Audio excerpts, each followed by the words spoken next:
వాళ్ళు ఏం మాట్లాడుతున్నారు? మతం అడిగి చంపలేదంటారు. చనిపోయిన మధుసూదన్ గారి భార్య అందరూ వాళ్ళు అబద్ధాలు చెప్తారు. వాళ్ళు పాకిస్తాన్ని ప్రేమిస్తా అంటారు. వీళ్ళందరూ ఇక్కడ భారతదేశంలో కూర్చొని మీరు పాకిస్తాన్ని ప్రేమిస్తుంటారు. మొన్న కొంతమంది నాయకులు డిబేట్లో మాట్లాడుతుంటే చూస్తున్నాను. మీరు పాకిస్తాన్ అంత ప్రేమిస్తే దయచేసి పాకిస్తాన్కి వెళ్ళిపోండి. ఇక్కడ ఎందుకు? పాకిస్తాన్ మీద మీకు అంత ప్రేమే ఉంటే ఇది మాట్లాడుతున్న పోనీ ఏదైనా వీళ్ళందరూ కూర్చొని కాంగ్రెస్ నాయకులు వీళ్ళందరూ కొంతమంది ఎమ్మెల్సీలు కూడా ఉన్నట్టుగా అనిపించింది నాకు చూస్తుంటే. ముఖ్యంగా సౌత్ నుంచి ఉన్నారు కొంతమంది సీనియర్ కాంగ్రెస్ నాయకులేం. కాంగ్రెస్లోనే విభేదం ఉంది. మేము ఇక్కడ మేము వెళ్ళిపోతే మీరు పాకిస్తాన్ని, మీరు భారతదేశంలో దాడి జరిగినప్పుడు భారతదేశానికి నిలబడాలి తప్ప పాకిస్తాన్కి నిలబడతాం మీరు సెక్యులరిజం అంటే అది ఏ ససేమిరా ఎవరు ఒప్పుకోరు. ఇక్కడ ఆ బలం మనం చూపించాలి. మనం ప్రాణాలు పోతే తిరిగి వస్తాయా? ఆయన ప్రాణాలు పోయినాయి. ఆయన బిడ్డల పరిస్థితి ఏంటి? ఆయన భార్య పరిస్థితి ఏంటి? మెరిట్ మీద ఉద్యోగం సంపాదించుకున్న అబ్బాయి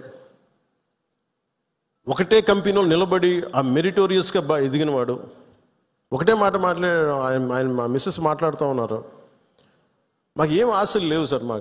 మేము సింపుల్ ఒక చిన్న మిడిల్ క్లాస్ ఫ్యామిలీ. మేము టీవీల్లో కనిపిస్తామని మా కళ్ళలో కూడా ఉన్నాం. కానీ మా దురదృష్టం ఇలా కనిపించాం మేము టీవీలోనే. నా భర్త చనిపోయినప్పుడు ఇలా మేము టీవీలో కనిపించి మా బతుకులు బయటకు వచ్చినాయి. నా భర్త చనిపోయాడు, అది చెప్పుకోవాల్సిన దుస్థితి మాకు వచ్చిందని.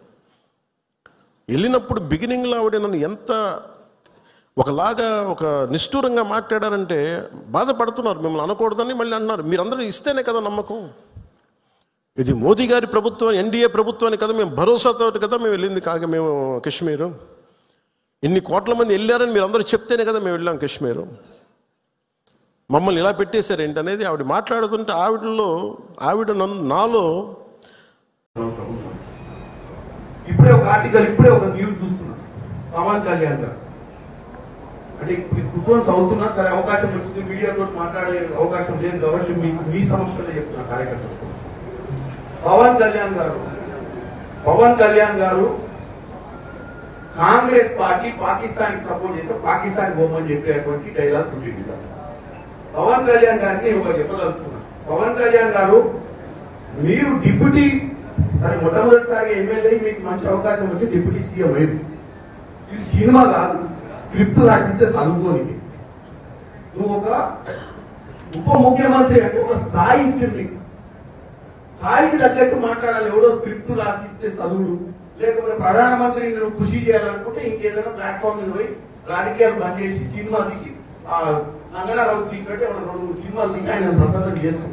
అంతే తప్ప నీకు ఒక అధికారమైన బాధ్యతలు ఇచ్చి ప్రజా సమస్యల మీద పోరాటం చేయాల్సినవి బాధ్యత లేకుండా కాంగ్రెస్ పార్టీ పాకిస్తాన్ సపోర్ట్ చేస్తుందని ఒక ప్రచారం చేయ ప్రయత్నం చేస్తాం. కాంగ్రెస్ పార్టీ సెక్యులర్ గా ఈ దేశాన్ని కాపాడాలనుకుంటుంది.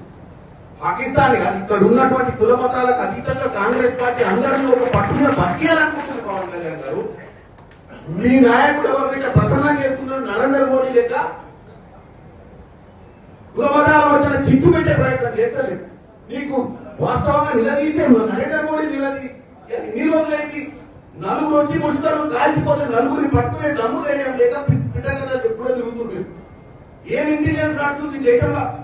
నలుగురు వచ్చి మిట్ట మధ్యాహ్నం పూట బౌండరీ మీద కూడా కాదు, ఓటర్ మీద కూడా కాదు, లోపలికి వచ్చి 100 కిలోమీటర్ల లోపలికి వచ్చి కాల్చిపోయిన నలుగురిని పట్టలే. నువ్వు పిట్టకథలు చెప్తే నువ్వు ఆ పిట్టకథలు నువ్వు విని మన కాంగ్రెస్ పార్టీని విషప్రచారం చేసే ప్రయత్నం చేయడం అనేది వాస్తవంగా ఆంధ్ర ప్రజలు నీలాంటి ఉప ముఖ్యమంత్రిగా ఎన్నుకునేందుకు వాళ్ళ చేయాలి. ఎందుకంటే నువ్వు ప్రజా సమస్యల మీద మాట్లాడాలి, పొలిటికల్ పార్టీని అటాక్ చేసి బేస్లెస్ గా మాట్లాడటం, ఎవరినో కృషి చేయడానికి ఈ దరిద్ర మాటలు మాట్లాడతాడు పవన్ కళ్యాణ్ గారికి చెప్తున్నా.